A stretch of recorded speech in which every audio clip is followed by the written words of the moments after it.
So we're here in El Salvador, and we've just got back from a week-long trip where we took two cohorts of people, our executives from Paystand.com, to come to this country and experience a country of change, to experience how a startup nation with a crazy idea could change an area and a country and ultimately inspire the world. So we brought our executives down here for a week of planning and dreaming and inspiring what the next stage of the company is. But most importantly, we got to experience the people, the change that's happening in this country, the types of people who are working at the grassroots level to make an entirely different country than it was 10 years ago. We're also here with our fellowship. Paystand.org has brought community involvement to the people. We're working with programs to help children learn education, to learn English, to learn computers, to learn Bitcoin, and to learn mining, and to learn financial freedom and financial empowerment. And we've seen firsthand how that's changed people's lives.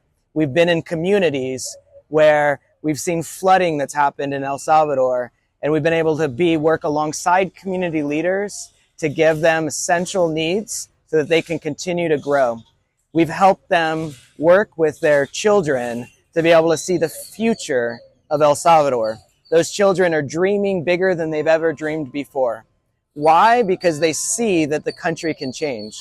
And why do they see the country can change? Because of Bitcoin. Bitcoin started here as a crazy project a few years ago with just a handful of people. And with that handful of people, what's happened is it's inspired a nation.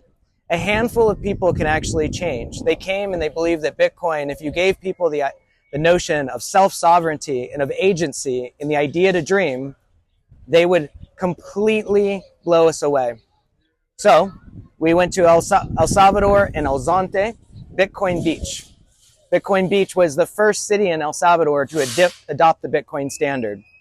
And there we learned how that city had community leaders who came in and they brought education, they brought tools, financial inclusion, financial empowerment by giving somebody the power to first teach them how to fish, then create a business, and then that business becomes self-sustainable.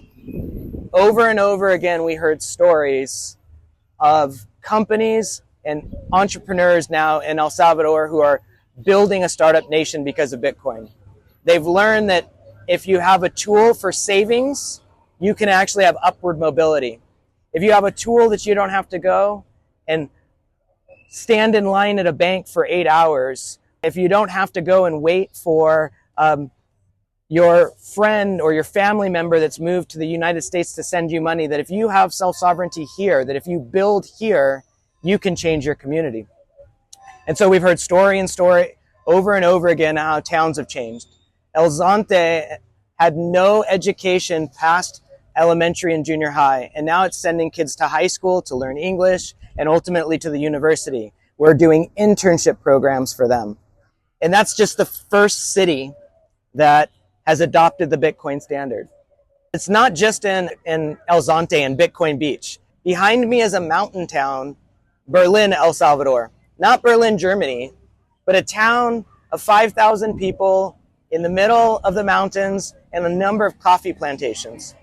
And here is one of the largest merchant adoptions in the entire country. We've come and visited merchant after merchant, business after business. Why did they adopt Bitcoin? They adopted Bitcoin because they believe that it can be hope to actually bolster the economy of their region. They start adopting Bitcoin and they start receiving payroll in Bitcoin. They start receiving donations in Bitcoin for the community involvement, and tourism comes and adds Bitcoin into the community. And so this town, it's now called Bitcoin City, is now one of the cities that people from all over the world come to visit. In El Salvador, tourism is up. 5 and 10 years ago, people wouldn't come to this country. And now, not only us, but people all over the world are coming to visit this country. Why? Because they want to see what's happening in the country. They want to see the change. They want to see how Bitcoin can be a catalyst. And they want to see people firsthand how it's actually being used in the real world. And so when we interview merchants, what they tell us is this is a way to be able to bring people to their their business, bring people to their country, to be able to operate with payments all over. This kind of stories helps drive their ability to dream, helps drive their ability to believe in their community, and that ultimately affects lives at the grassroots level, which is why we're here.